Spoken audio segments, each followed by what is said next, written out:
We are starting our show today with recruiter guy Bill Humbert. Bill is joining us virtually. How are you doing, Bill? Christine, how are you? I'm doing great, thanks. Doing very well, and I'm looking forward to digging into the topic of the day, which is salary negotiation. But before we do that, how are your clients doing? You have dedicated your career to helping individuals find jobs and find success within their careers, and this is a really tough time. You know, it's a tough time, but there are a lot of jobs out there, Christine. And many of my clients that I'm working with who are seeking jobs are professionals. And since March 15th, 12 of them have accepted offers, and I have two or three others right now that are expecting offers. So there's jobs out there and there's hope to find them, but you've got to work hard to find them. You got to network. That is encouraging information. So let's dig right into salary negotiation. It's something that is essential and not taught. Why do you think that is? Well, companies aren't going to teach you for obvious reasons. And, schools, the professors, they have a fixed salary rate most times, so they don't have to negotiate. Therefore, nobody teaches people how to professionally negotiate compensation. But I do have a story for you. I was recruiting for a client that probably most everybody knows, and they were looking for a director of HR. And when I interviewed this one candidate, she gave me a number that was roughly $18,000 less than the company was willing to pay for her experience. And when we extended the offer, and I went to the CFO and I said, can't we, kind of make up a difference here? And she goes, you know what? I want to make her happy. So that's the number that would make her happy. And that's what we're going to offer her. So she left $18,000 on the table the first year. And just remember, every year after that, that $18,000 is still on the table. So it cost herself a lot of money. It's that dreaded question on applications or when you go in for a job interview of your previous salary or what salary you hope to get. It's always very difficult to answer. You don't want to say too much and have the company lose interest. You don't want to say too little and feel undervalued. It's a really hard thing to navigate. Oh, it absolutely is, Christine, because think about it. Today's world, almost all the applications are online. And so you're doing this.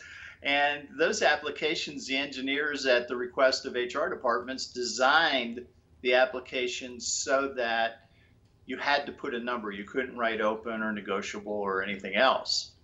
So my advice, since the first party to put a number on any table loses leverage, my advice is to put a number in there, and the number is 1. And then what happens is you'll get a question and they'll say, so, I don't understand this 1.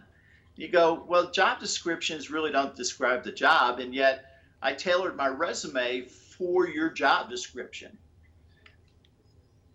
How about if we have a conversation about the job and my skills, and then we can talk about the compensation later? So when you're asked directly about your salary requirements, what should you say?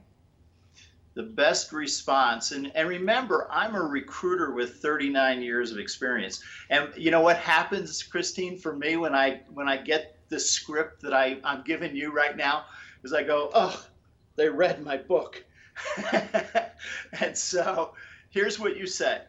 Until I know what the job entails, until I know what you expect from me, until I know where I can grow within the organization over the next 4 or 5 years, I cannot make an intelligent assessment on a fair level of compensation.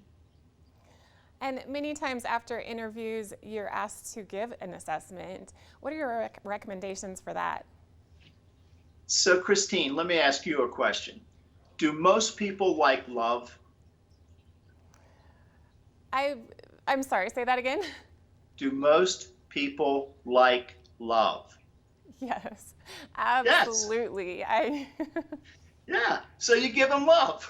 You say, wow, I would love to work with you. I think that we could make impacts. We could have some great fun doing so. Absolutely. And there's some things about the job that are really exciting for me. And then list two or three things, and then say two of the job requirements that you expect from me are really exciting because they're right in my wheelhouse. So what you're doing is you're reinforcing these things. And then you say, there's one area that that I will need to grow, but I learned quickly, so I'm excited about that. The picture you painted for me over the next 4 or 5 years, I really like.